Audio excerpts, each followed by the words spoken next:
Alright guys, so in this video we're going to talk about setting up your gear file for export.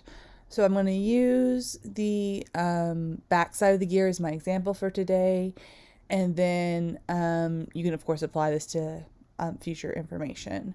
So the main thing we have to decide first is to make sure that the scaling is correct for our gear. So the outline of the back of your gear needs to have a minimum of, let me delete that extra piece right there, a minimum diameter of 15 inches and a maximum diameter of 15.75 inches.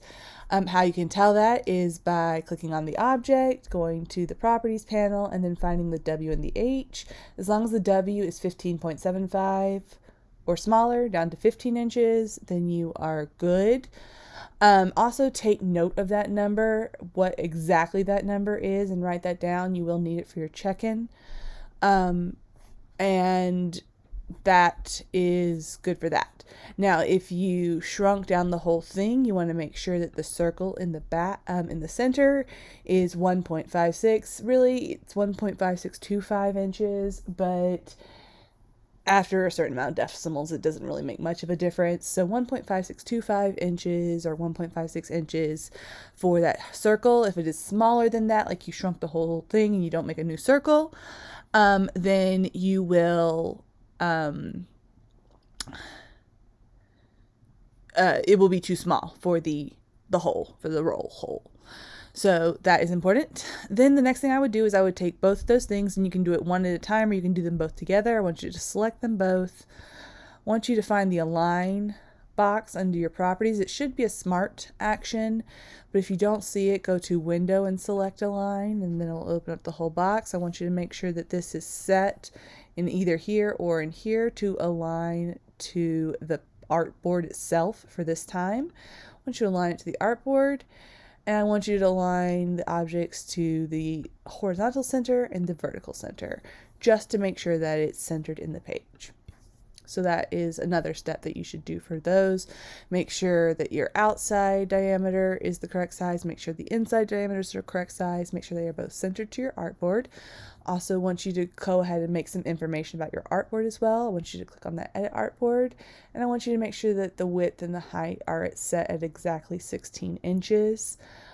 This is important because I am trying to make sure that there's no scaling issues that happen when I import the files into the final program that sends it to the laser cutter. So I'm trying to standardize that so that I can make sure that at least for your first file that we cut together, you have that set correctly. Also, take care to know what number your artboard is. So you'll see the number is, the number is the number before whatever this says with like artboard 1. So this one is 03. So that is artboard 3. You'll also see it selected right here. If you're outside of the edit artboard's properties, you'll see it's the number that the artboard is right here. That is going to be important when you do your export.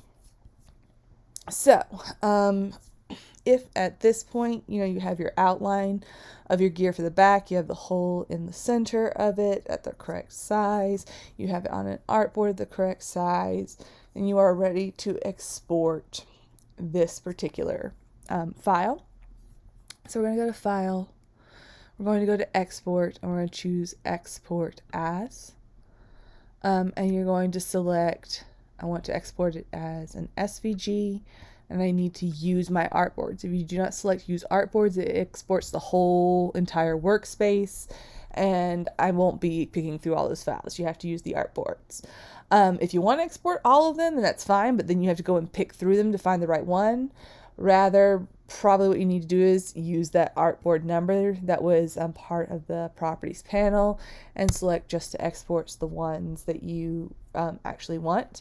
I do want you to name this in a particular naming convention. So for you, I want you to name according to your last name,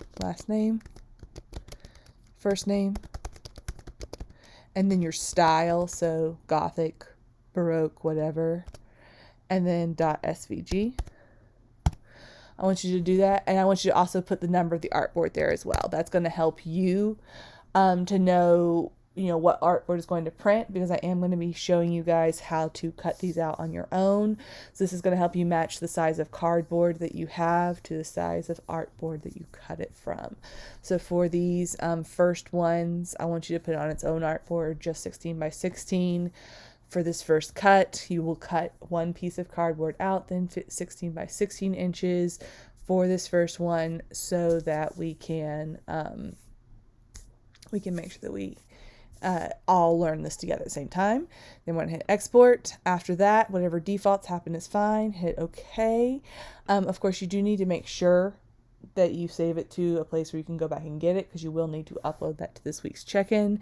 And if you forget, it always saves the last place that you saved it to, so you can go back to export, export as, and then this will show the folder that you saved it into last. So we saved it last time into my documents folder, so that's easy for me to find. So that's all you need to do for prepping the file for export.